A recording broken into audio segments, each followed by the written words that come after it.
ప్రభువునందు మిక్కిలి ప్రియమైన కృపా సందేశ ప్రేక్షకులకు ఘనమైన యేసు ప్రభు నామమున మీకు శుభములు తెలియజేస్తున్నాం. ప్రతి వారం ఈ కార్యక్రమం ద్వారా మిమ్మల్ని కలుసుకున్నటకు, మీ గురించి ప్రార్థనలు చేయుటకు ప్రభు మాకు అనుగ్రహించిన కృపను బట్టి దేవునికి వందనములు తెలియజేస్తున్నాం. ఇప్పుడు అపోస్తలులు రెవరెండ్ డాక్టర్ ఎం శామ్యూల్ గారు దైవ వర్తమానమును అందించెదరు. వీరు ఆంధ్రప్రదేశ్ ప్రభుత్వ ఉద్యోగులుగా, ఇంజనీర్ గా, గెజిట్ ఆఫీసర్ గా పనిచేస్తూ ప్రభు పిలుపు మేరకు రాజీనామా చేసి ప్రభు సేవలో కొనసాగుతున్నారు. ప్రభువు వీరికి కృపావరములు అనుగ్రహించి దేశ విదేశాలలో గొప్ప ఉజ్జీవ ప్రసంగికులుగా వాడుకొడుతున్నారు. ఇప్పుడు దైవజనులు దేవుని వర్తమానం అందించెదరు. మన ప్రభువును, రక్షకుడును, విమోచకుడును మన కొరకు సిలువ వేయబడి, సమాధి చేయబడి, తిరిగి 3 దినమందు లేచి పరలోకమునకు ఆరోహణమై త్వరగా రాబోతున్న మన యేసయ్య శ్రేష్టమైన నామములో మీకు అందరికి శుభములు, అందరికి శుభాభివందనాలండి. ఈరోజు ఒక అమూల్యమైన మాటను నేను మీతో ధ్యానించాలని నేను ఆశపడుతున్నా. సాధారణంగా లోకములో పరిస్థితి ఎలాగుందంటే ఎక్కడ చూసినా కష్టాలే. ఎవరి జీవితంలో చూచినా, ఎవరి యొక్క సంసారంలో చూచినా, ఏ గ్రామంలో కానీ, పల్లెలో కానీ, పట్టణంలో కానీ మనుషులకు నెమ్మది లేదండి. కొన్ని సంవత్సరాల క్రితం ఆమ్స్టర్డామ్లో, నార్వే ప్రాంతంలో మహాసభలు జరుగుతున్నప్పుడు అక్కడ డాక్టర్ బెల్లెగ్రహం గారు వచ్చారు. అప్పుడు నేను కూడా స్థలానికి వెళ్ళాను, ఆమ్స్టర్డామ్.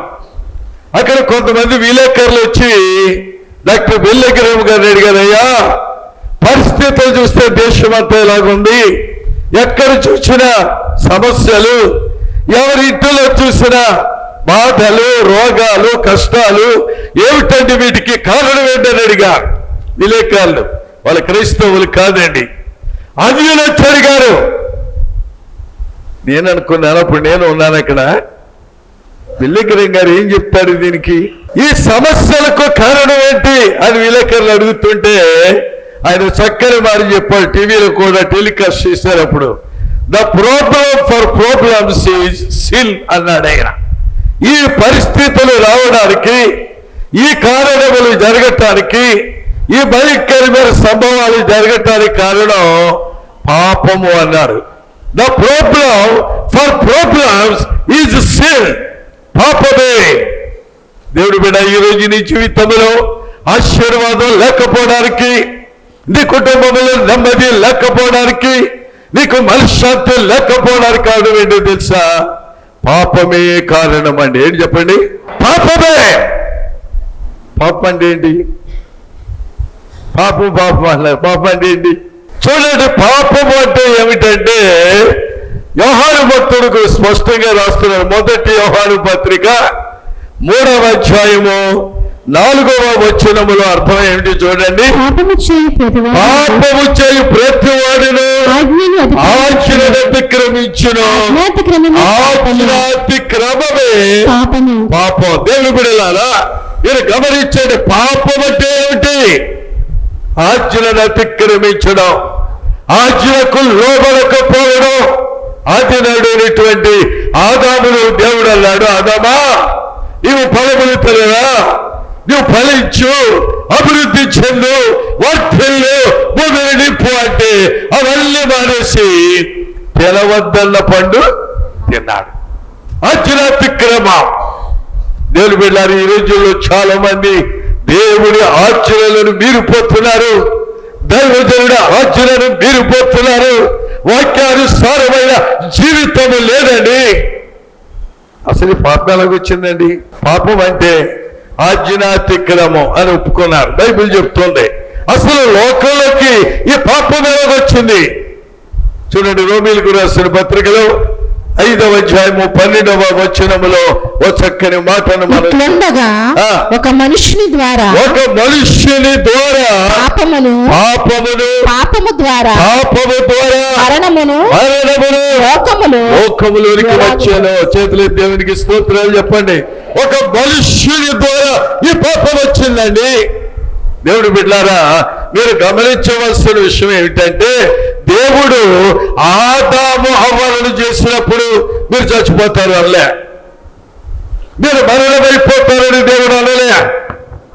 ఆ మొదటి 22వ వచనంలో దేవుడిని యెహోవా వారిని ఆశీర్వదించెను ఎట్లనగా మీరు ఫలించండి, అభివృద్ధి చెందండి, వర్ధిల్లండి, భూమిని నింపండి, దాని ఏలుడన్నాడు. కానీ ముసలియ్యాక మీరు చచ్చిపోతారని లేదండి. మరణ ప్రసక్తి లేదండి. కానీ 3వ అధ్యాయంలోకి వచ్చినప్పుడు ఎప్పుడైతే ఆదాము హవ్వలు దేవుడి ఆజ్ఞలను మీరిపోయారో, అత్యున్నత పాపము, పాపము వల్ల వచ్చే జీతము మరణం. ఈవి యొక్క శాపం మానవుడు ఆది నడైన ఆదాము ద్వారా శాపం వచ్చింది. ఈ శాపం ద్వారా, ఈ పాపం ద్వారా మనకు కలిగే నష్టాలు ఏంటి? ఎప్పుడు ఆలోచించారా? పాపం చేస్తున్నావు, పాప భీతే లేదు. అయ్యో ఇది పాపము, ఇది అక్రమము, ఇది అవిధేయత, ఇది అనవసరమైన పని అని ఆలోచన లేకుండా, భయము లేకుండా ఈ రోజుల్లో ప్రజలు భయంకరమైన పాపానికి గురైపోతున్నారు. పాపం చేస్తే వచ్చే నష్టం ఏంటి తెలుసా? పాపం చేస్తే వచ్చే నష్టం ఏంటో తెలుసా? ఈరోజు కొన్ని మాటలు చెప్తాను. చాలా మంది పాపం చేయడానికి ఏమాత్రమే కట్టలేదు, పాప భీతి లేదు, ఆధ్యాత్మిక క్రమము, దైవజనుడికి లోబడకుండా, దైవజనుడి మాటకు మెరకుండా, ఆ యొక్క దేవుని ఆజ్ఞలకు అనుసరించకుండా పాపంలో పడిపోతున్నారు.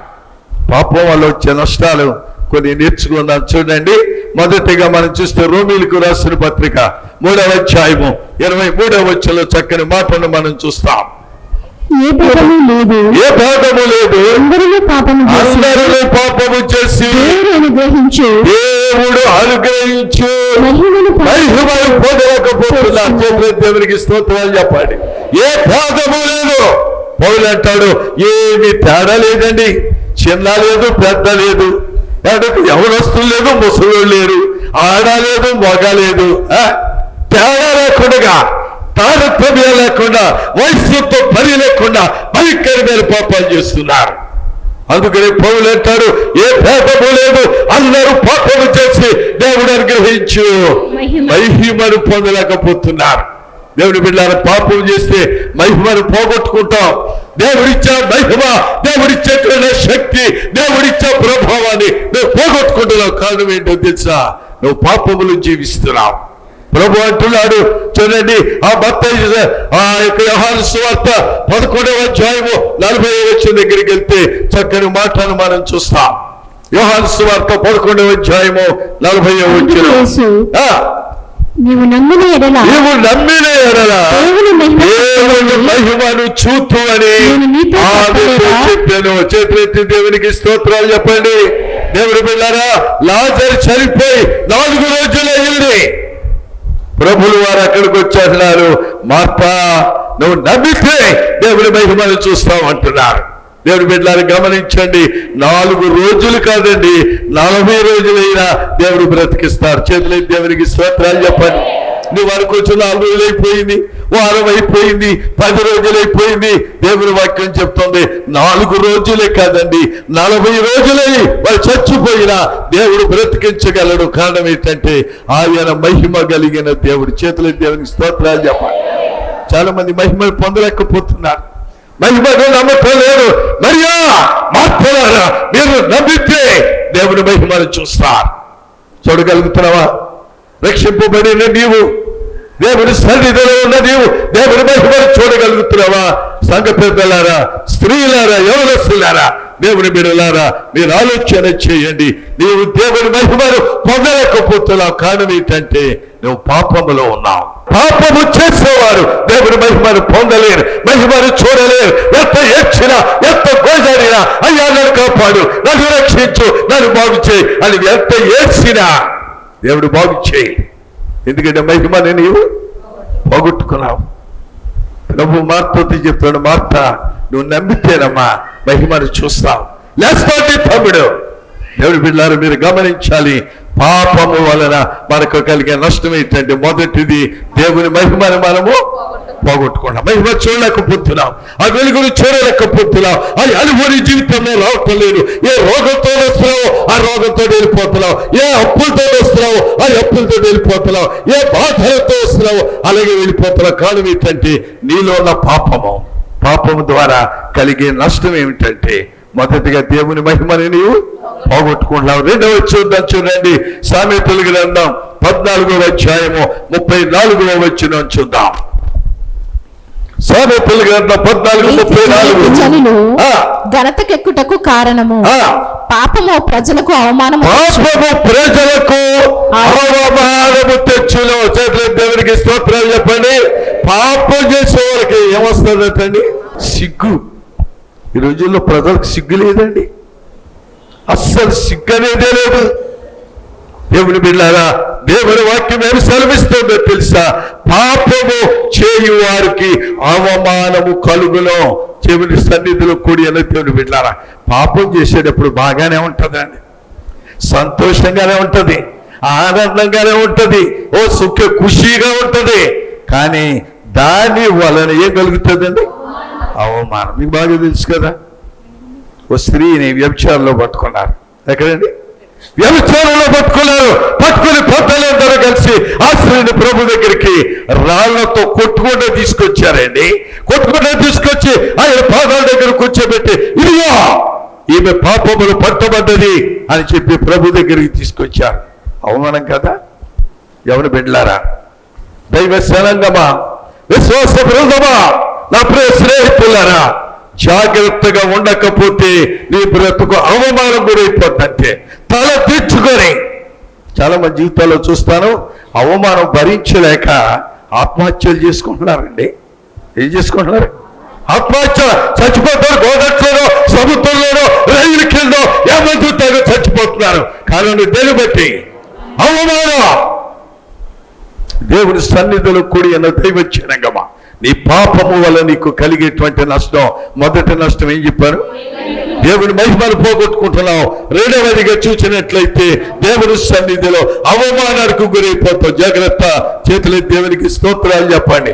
మూడవ చూద్దాం, చూడండి. సంఖ్యాకాండము 16వ అధ్యాయము 38వ వచనాన్ని మనం చదువుదాం. సంఖ్యాకాండము 16వ అధ్యాయము 30. పాపము చేసి తమ ప్రాణములకు ముప్పు తెచ్చుకొని వారు. దేవుని బిడ్డలారా, ఈ యొక్క సంఖ్యాకాండములో 16వ అధ్యాయము 38వ వచనంలో చూస్తే వారు పాపము వలన వారికి ఏమొచ్చిందటండి? ఏమొచ్చిందండి? ప్రాణములకు ముప్పు. ప్రాణాలకు ముప్పు వచ్చిందండి. ఎవరు వీళ్ళు? ఎవరు వీళ్ళంటే అక్కడ ఎవరు రాశారు? 16వ అధ్యాయం 1వ వచనం చదవండి. లేవీకి ముని మనముడును, అమ్మా, లేవీకి ముని మనముడును, లేవీకి ముని మనముడును, కహాతుకు మనవడును, ఇస్హారుకు కుమారుడగు కోరాహు, రుబేనీయులలో ఎలియాబు కుమారులైన దాతాను, అబీరాము. ఇటుకే చదువుకోండి, అక్కడ పేర్లు ఉన్నాయి. ఎవరు వీళ్ళు అని ఆలోచన చేస్తే కోరహు ఉన్నాడు అక్కడ. కోరహే కాదు దాతాను ఉన్నాడు, దాతాను కాదు అబీరాము ఉన్నాడు. వీళ్ళందరూ కూడా ఇలా చూడండి, దైవ జనుడికి ఏర్పాటు చేయబడిన మోషే అహరోనులకి వారు వ్యతిరేకంగా మాట్లాడడం మొదలుపెట్టారు. ఏం చేయడం మొదలుపెట్టారండి వాళ్ళు? తిరుగుబాటు.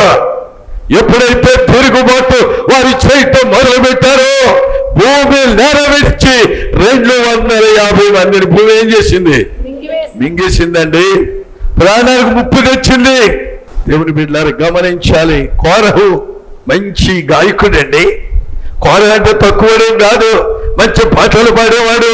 ఆ యొక్క ఈ దాతాను, అబీరాములు ఎంతో పని చేసేవారు. వీళ్ళు మోషే అహరోనుల మీద ఏం చేశారు? వీళ్ళు తిరుగుబాటు చేశారు. దైవ జనుని మీద తిరుగుబాటు చేయకండి, సంఘం మీద తిరుగుబాటు చేయకండి. అలాగే అందరూ దైవజనులు అనుకోకండి. అందరూ దైవజనులు కాదు. ఆ బ్రతుకు తెరుగు కొరకు వచ్చిన వాళ్ళు ఉంటారు, ఏదో బతకాలి వచ్చిన వాళ్ళు ఉంటారు. ఓ పిలుపు ఉండదు, ఓ బైబుల్ ట్రైనింగ్ ఉండదు, ఒక నిర్ధారణ ఉండదు, ఒక అభిషేకం ఉండదు, ఏదో చేస్తుంటారు. వాళ్ళ గురించి అంటే వాళ్ళతో తిరుగుబాటు చేయమని నేను అంటలేదు, అలాంటి గురించి కాదు. మోషే అహరోనులు దేవుని చేత ఏర్పాటు చేయబడ్డారు. దేవుడు ఎన్నుకున్నాడు వాళ్ళని. మోషేని పిలిచాడు, అహరోనుని పిలిచి, మోషే నీ తమ్ముడైన అహరోను నీకు నోరుగా ఉంటాడు, మీరు ఇద్దరు కలిసి పని చేయండి అని చెప్పాడు. వాళ్ళు మీరు తిరుగుబాటు చేశారు. వీళ్ళు ముప్పు తెచ్చుకున్నారు, ప్రాణానికి ముప్పు తెచ్చుకున్నారు. వీళ్ళు దైవ జనాంగం, దేవుని బిడ్డలారా, విశ్వాసమైన నీవు, దేవుని బిడ్డమైన నీవు, ఈ పవిత్ర సంఘములో దేవుని బిడ్డగా ఉన్న నీవు తిరుగుబాటు మనసు మార్చుకో, లేకపోతే ప్రాణానికి ముప్పు వస్తుంది. ఏమొచ్చింది? ఏ కోరహు, దాతారు, అభిరాములు, వాళ్ళతో పాటు వాళ్ళు వెంబడించిన 250 మంది ఏమైపోయారు? భూకంపం వచ్చిందండి. చరిత్రలో అదే ఫస్ట్ భూకంపం. భూమి నెరవేర్చి 250 మందిని మింగేసింది. అందుకనే ఆ సంఖ్యాకాండంలో రాస్తాడు, వారు ప్రాణం మనకి ఏం తెచ్చుకున్నారు? ముప్పు తెచ్చుకున్నారు. జాగ్రత్త సుమా. విశ్వాసమైన నీవు, దేవుని బిడ్డమైన నీవు, నీ పాపము వలన నీకు మొదటిగా నువ్వు పోగొట్టుకున్నది మహిమను పోగొట్టుకుంటున్నావు, రెండవది అవమానానికి గురైపోతున్నావు, మూడవదిగా మనం చూసినట్లయితే ప్రాణములకు ముప్పు తెచ్చుకుంటున్నావు. 4వది చూద్దాం, చూడడానికి కీర్తన గ్రంథము 38వ కీర్తన 3వ వచనాన్ని మనము చదువుకుందాం. ఆరోగ్యమైన శరీరమును విడిచిపోయాను, నీ కోపగ్ని వలన ఆరోగ్యమైన శరీరం విడిచిపోయాను, నా పాపమును బట్టి నా ఎముకలకు స్వస్థత లేదు. చేతులు దేవునికి స్తోత్రం చెప్పండి, గట్టిగా దేవునికి స్తోత్రం చేద్దాం. 4వ మాట, పాపము ద్వారా నీకేమొస్తుంది? అనారోగ్యం అండి. ఆది నరుడైన ఆదామును దేవుడు చేశాడు కదా. నా వైపు చూడాలి, అచ్చుడు చూడాలి, బైబిల్ తరగే చెప్పిన మాట అనండి. ఆది నరుడైన ఆదామును దేవుడు చేసినప్పుడు ఆదాముకి ఏదైనా రోగం ఉందా? కడుపు నొప్పి కానీ, కాళ్ళు నొప్పి కానీ, నడువు నొప్పి కానీ, భుజాల నొప్పి కానీ, తలపోటు కానీ ఏమన్నా ఉందా? మరి ఇప్పుడు అందరికీ రోగాలే. ఎవరు చూసినా పుట్టిన పిల్లకి రోగం, పట్టుకెళ్ళి పెట్లో పెట్టాలన్న. పెట్లా నా పెట్టి కాదు, ఏది బాక్సని పెట్టేటోడు కాదేంటి? మీ మొక్కలు తాగలేయ్యా. మీరు ఇంగ్లీష్లో చెప్తారో తెలుగులో చెప్తున్నారు అంతే. అందరూ చేతులు ఎత్తి గట్టిగా దేవునికి స్తోత్రాలు చెప్పండి, గట్టిగా దేవునికి స్తోత్రం చేద్దాం. దైవ సన్నిధిలో కూడిన దేవుని బిడ్డలారా, ఆదినాడైనా ఆదామును దేవుడు చేసినప్పుడు ఏ రోగమో తొలగలేడు. ఈరోజు అన్ని రోగాలే, ఎవరు చూసిన రోగమే, ఎవరు కదిలించిన రోగమే. కదలేకపోతున్నారు, మెదలేకపోతున్నారు, ఎవరు తినడానికి పళ్ళు ఊడిపోతున్నాయి, వినటానికి చెవులు నిలబట్టలేదు, చూడడానికి కళ్ళు కూడా ఎక్కడి చెప్తున్నాయి రోగాలు. 73 సంవత్సరాల వయసు నాకు జబ్బునది, నాకు రాలేదే. ఎప్పుడు హాస్పిటల్ చూసారా? జ్వరం వచ్చిందని ఇప్పుడు చెప్పారా? తలకాయ పూట వస్తుందని చెప్పారా? కడుపులో నొప్పి వస్తుందని చెప్పారా? ఈ వారం రాలేదమ్మా, ఈ శుక్రవారం కలపలేనమ్మా అని ఎప్పుడైనా మీకు చెప్పారా? నాకు రాను, మీకెందుకు వస్తుంది? నా పాపము వలన నా ఎముకలలో ఏమీ లేదు. ఇర్మియా గ్రంథం 30వ అధ్యాయం 11వ వచనం చదవండి. ఇర్మియా గ్రంథం 30వ యెహోవా వాక్కు ఇదే, యెహోవా వాక్కు ఇదే, నిన్ను రక్షించుటకు నేను నీకు తోడై ఉన్నాను, నిన్ను చెదరగొట్టిన జనములన్నిటినీ. 12వ వచనం చదువు. యెహోవా ఎలాగూ సెలవిచ్చుచున్నాడు, ఈ వ్యాధి ఘోరమైనది, ఈ వ్యాధి చాలా ఘోరమైంది, గాయములు బాధకరమైనది, గాయము బాధకరమైనది. పాపములు విస్తరింపగా. ఏంటండి? నీ పాపములు విస్తరింపగా. డబ్బు విస్తరింపగానా? ఏముంది అక్కడ? నీ పాపము విస్తరింపగా, శత్రువు కొట్టినట్లు కఠిన శిక్ష. 15వ వచనం చదువమ్మా. నీ గాయముల చేత నీవు అరచదవేమి, నీ గాయముల చేత నువ్వు అలసటవేమి, నీకు కలిగిన నొప్పి నివారణ కాదు, నీ పాపములు విస్తరించినందున. దేనివల్లండి? నీ పాపములు దేనివల్లండి? నీ పాపములు విస్తరించుట వలన, నీ దోషములను బట్టి, నేను నిన్ను ఇలాగూ చేయుచున్నాను. దేవుడు అంటున్నాడు, పాపం ఎక్కువైపోయింది. పాపాలు ఎక్కువైతే వచ్చిన ఏం చెప్తుంది? రోగాలు ఎక్కువైపోతాయి. ఎయిడ్స్ వచ్చిన ఉన్నారనుకోండి, ఎయిడ్స్ ఎందుకు వచ్చిందో వాళ్ళకి తెలియదా? నిజం చెప్పండి. ఇప్పుడు నీ కడుపు నొప్పి వచ్చింది, ఎందుకు వచ్చింది నీకు తెలియదా? ఎందుకు తెలియదు? రాత్రికి స్తోత్రం మానేసావు, ఉపాస కోటం లేదు, చికెన్ బిర్యానీ ఏదైతే ఫాస్ట్ ఫుడ్ తెచ్చి తిన్నా, మరి కడుపు నొప్పి రాగా అడుగుతా నీకు? చెప్పండి. నీ విస్తారమైన పాపమును బట్టి, నీ దోషమును బట్టి దేవుడు ఏమంటున్నారు తెలుసా? కఠినముగా నేను నిన్ను శిక్షిస్తా. దేవుని బిడ్డలారా, నీ పాపమును బట్టి నీలో బలహీనతలు వస్తున్నాయి, నీ పాపమును బట్టి నీలో ఆ రోగాలు ఏర్పడుతున్నాయి. దేవుని వాక్యం చెప్తుంది, పాపమును బట్టి నీ విస్తారమైన పాపాలే. పాపం ఉండదు. నేను ఈ మధ్య బాగా గమనిస్తున్నాను, అన్యుల కంటే క్రైస్తవులైన పాపలు ఎక్కువైపోయారండి. సంఘాల్లో ఎక్కువైపోయి పరిపాలన అండి, సంఘాల్లో ఎక్కువైపోతున్నారు. ఎవరొస్తలే కాదు, పరుశులే కాదు, ముసలోళ్ళకు కూడా రోగాలు ఎక్కువైపోతున్నాయండి.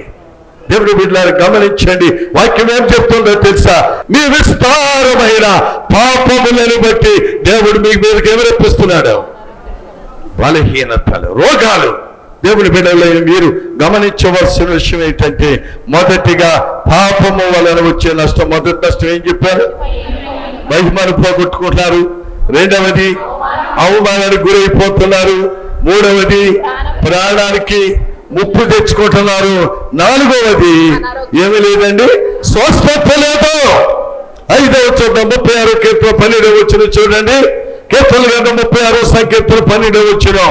అదిగో పాపము చేయువారు అక్కడ పడి ఉన్నారు. పాపం చేసే వాళ్ళు ఏమవుతున్నారండి? పడి ఉన్నారు.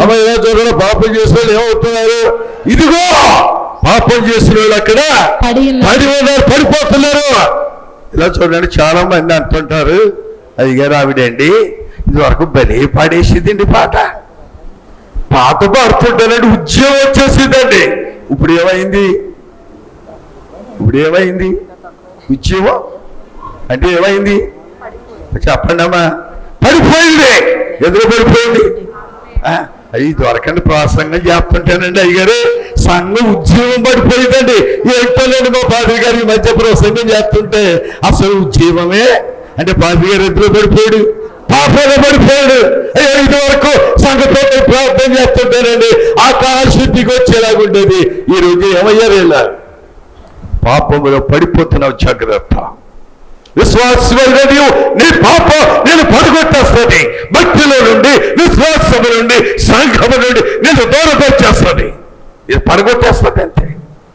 చాలా మంది పడిపోతున్నారండి. యెషయా ప్రవక్త అంటాడు, సర్పం అటండి తన తోక చేత ఆకాశము వరకు ఎదిగిన భక్తుల కిందకి ఏం చేస్తుంది?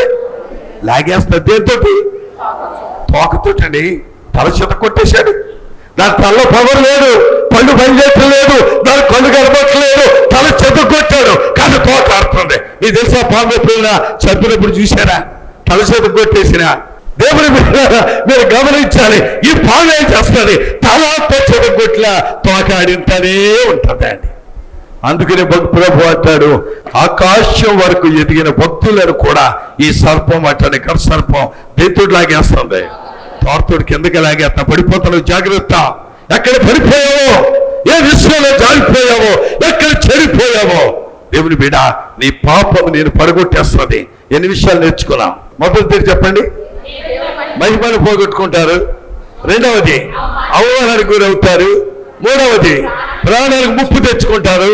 నాలుగవది ఆరోగ్యాన్ని పోగొట్టుకుంటారు. ఐదవది పడిపోతారు. జాగ్రత్త. ఏమైపోతున్నారు? ఎక్కడ చెప్పాలి? పాపములు పడిపోతున్న జాగ్రత్త. 6వ వచనం కీర్తనల గ్రంథం 14వ సంకీర్తన 4వ వచనాన్ని మనం చదువుకుందాం. కీర్తనల గ్రంథం 14వ సంకీర్తన. యెహోవాకు ప్రార్థన చేయక ఆహారము మృంగునట్లు నా ప్రజలను మృంగుచు పాపము చేయువారికి అందరికీ తెలివిలేదా? పాపము చేయువారు బహుగా భయపడుదురు. పాపం చేసే వాళ్ళకి ఏమవుతుందండి? అందరూ చెప్పాలి. పాపము చేయు వారందరికీ ఏమవుతుంది? భయం. భయపడుతున్నాం అంటే పాపంలో ఉన్నాం. దేవుని బిడ్డలారా, నీతిమంతుడు గర్జించే సింహం వలె ఉంటాడు. నీలో నీతుంటే నువ్వు సింహంలాగా ఉంటావు. నువ్వు భయపడుతున్నావు అంటే ఏమొచ్చింది నీకు? పాపంలో పడేసావు. సరే అండి, యేసు ప్రభుల వారు ఉదయాన్ని ఏదైనా తోటలోకి వచ్చాడండి. వచ్చినడికి ప్రతిరోజు ఏం జరిగిందంటే, దేవుడు ఎప్పుడు వస్తాడా అని చూస్తుండేవాడు. ఎవరు? ఆదాం. ఆ రోజు ప్రభు వచ్చినప్పటికీ వీడు కనబట్టలేదు. దేవుడు పిలిచాడు, ఆదామా ఆదామా నువ్వు ఎక్కడున్నావంటే, అది కాదు 3వ అధ్యాయం 10వ వచనం చూడండి. అందుకతడు నేను తోటలో స్వరము వినినప్పుడు దిగంబరినిగా నుంటిని కనుక భయపడి. ఏమొచ్చింది వీడికి? భయం. ఏనాటి వరకు భయం ఉందా? ఎందుకు భయం వచ్చింది? పాపంలో పడిపోయాడు. పాపములో పడి తెలవద్దని పడి తిన్నాడు. అప్పుడే తనయ్యా నేను దిగంబరులై ఉన్నాను, అందుకు నీ స్వరము వినగానే నేను తోటలో భయపడి దాక్కున్నాను అంటున్నాడు. ఎందుకు భయం వచ్చింది? ఆజ్ఞను అతిక్రమించి, ఆజ్ఞ అతిక్రమమే పాపం వల్ల వచ్చే జీతం. నీ తెలుసు మీకు దేవుని బిడ్డలారా, మీరు గమనించవలసిన విషయం ఏంటంటే 6వది పాపము చేసి కూడా భయపడుతూ ఉంటారు. నీతిమంతుడు ఎప్పుడు కూడా సింహంలాగా, గర్జించే సింహంలాగా ఉంటాడండి. దేవుని బిడ్డలారా, ఎందుకు ఆ భయంతో కూర్చోడం? ఈలో ఏ పాపం ఉందో, ఏ అవిధేయత ఉందో, ఇదిగో ఆదాము జీవితంలో చూస్తే అతడు ఎదుర్కోవలసిన వాడు, ఆయనతో తిరగవలసిన వాడు, ఆయనతో మాట్లాడవలసిన వాడు. ఏదేను తోటలో చెట్లు చాటున దాగుకున్నాడు. ఎందుకయ్యా నువ్వు దాగుకున్నావంటాడు? అంటాడు, అయ్యా నీ స్వరం విన్నప్పుడు నాకు భయం వేసింది. కారణం పాపంలో పడిపడి. జాగ్రత్త సుమా, విశ్వాసమైన నీవు, దేవుని బిడ్డవైన నీవు, నీ జీవితంలో పాపము నేను ఎన్ని విధాలుగా నిన్ను నాశనం చేస్తుందో అది చెప్పానా? అది చెప్పానా? అది చెప్పానా? మొదటి తీరు చెప్పండి. ఏంటండి? మహిమను పోగొట్టుకుంటారు. రెండవది ఏంటండి? అవమానాన్ని పొందుతారు. మూడవది ప్రాణానికి ముప్పు తెచ్చుకుంటారు. 4వది అయా ఎముకలకి స్వస్థత ఉండదు, ఆరోగ్యం ఉండదు. 5వది ఏం చెప్పండి? పడిపోతాడు. భక్తిలో నిలబడ్డాడు అనుకుంటాడు కానీ పాపంలో పడ్డవాడు ఎక్కడ చోటు పడిపోతాడు, కింద పడిపోతాడు. 6వదిగా చూసినట్లయితే భయపడతారు. ఇంకొక మాట చెప్పి నేను ముగిస్తాను. చూడండి, యోబు గ్రంథం 24వ అధ్యాయం 19వ వచనాన్ని మనం చదువుకున్నాం. యోబు గ్రంథము 24వ అనావృష్టి చేతను, ఉష్ణము చేతను, మంచు నీళ్ళు ఎగసిపోవునట్లు పాతాళము పాపము చేసిన వారిని పట్టుకొనును. చేతులు దేవునికి స్తోత్రాలు చెప్పండి. పాపం అట్టండి చేసిన వారిని పాతాళంలో పడేస్తారట. పాతాళం అట్టండి అంటే చదవే టైం లేదు కానీ నోరు తెలుసుకుని చూస్తున్నట్టాడు. ఎవరి కోసం? పాపం చేసిన వాడిని ఏం చేస్తుంది? పట్టుకుంటారు. జాగ్రత్త సుమా, విశ్వాసమైన నీవు, దేవుని బిడ్డమైన నీవు. పాతాళం అంటే తెలుసా? పాతాళంలో ఏముంటుందండి? పాతాళంలో ఏముంది చెప్పాలి? పాతాళంలో ఏముందమ్మా? ఈ యొక్క ఈ అగ్ని జ్వాలలో నేను యాతన పరుచున్నా. జాగ్రత్త సుమా, పాపములో జీవిస్తున్నామేమో, నీ చివరికి గమ్యం ఎక్కడికి వెళ్తావో తెలుసా? పాతాళములకు వెళ్ళిపోతావు. జాగ్రత్త. దేవుని బిడ్డవైన నీవు గమనించాలి. ఆ అగ్ని జ్వాలల నుండి ఎవరు నేను కాపాడలేడు. ఏడుస్తున్నాడు, అయ్యా తండ్రి అబ్రహామా, నా యందు కనికరపడయ్యా. ఆ కుష్ఠరోగి ఉన్నాడే, ఆ రోగి ఉన్నాడే, ఆ లాజరు ఉన్నాడే, చీటికల వేలు నీటిలో ముచ్చి నా నాలుగు తడపడానికి పంపయ్యా అంటే అది కుదరదు. ఇంకా అయిపోయింది, టైం ఇచ్చిపోయింది, సమయం ఇచ్చిపోయింది. దేవుని బిడ్డ, ఈ యొక్క అగ్ని జ్వాలలతో యాత్ర పడిపోతున్నా అంటారు. చాలా మంది అనుకుంటారు పాతాళం అంటే అక్కడ చక్కగా ఏసీ బాక్స్ లాగా ఉంటుందేమో, ఎయిర్ కండిషన్ లాగా ఉంటుందేమో, అక్కడ కూర్చోవచ్చు కదా అని అనుకుంటున్నావేమో. పాతాళ లోకములు ఏముంటాయి? అగ్ని ఆరదు, పురుగు చావదు, కొరుకు చుందరు పండ్లు. ముసలిదానికి పళ్ళను ఊడిపోయి బాబా అంటుంది. పళ్ళు లేకపోయినా ఆ రోజు పళ్ళు వచ్చేస్తాయి. నీకు కనబడుతుందా? నువ్వు డబ్బులు ఎట్టు కట్టించుకోకలేదు. చచ్చిపోయి నరకంలో పడగానే నీకు పళ్ళు వచ్చేస్తాయి, కళ్ళు వచ్చేస్తాయి, అన్నీ వచ్చేస్తాయి. అగ్ని ఆరదు, పురుగు చావదు, గణగణ మండుచున్న అగ్నిగుండంలో పడవలసి వస్తుంది. నీ పాపం నీ జీవితాన్ని పాడు చేస్తుంది. జాగ్రత్త. దేవుని బిడ్డ, 7 అంశాలు చెప్పాను. పాపము వలన కలిగే నష్టాలు. ఉదయకాలం దేవుని దగ్గర తీర్మానం చేసుకోండి, అయ్యా నేను పాపములో జీవిస్తున్నాను. పాపము ద్వారా 7 రకాలైన నష్టాలు చెప్పాను మీకు నేను. ఈ నష్టాలు మీ జీవితంలో ఉన్నాయి, మీరు అనుభవిస్తున్నారు. అయ్యో మీరు వేదన చెందుతున్నారు. ఎక్కడో చనిపోయాక పొందవలసిన ఆ పాతాళం ఇప్పుడే అనుభవిస్తున్నారు. అనేకమైన కుటుంబాలు నరకంలాగా ఉన్నాయండి. సుఖం లేదు, సంతోషం లేదు, ఆనందం లేదు. నీ జీవితంలో సంతోషం కావాలంటే ప్రభు దగ్గరికి రా.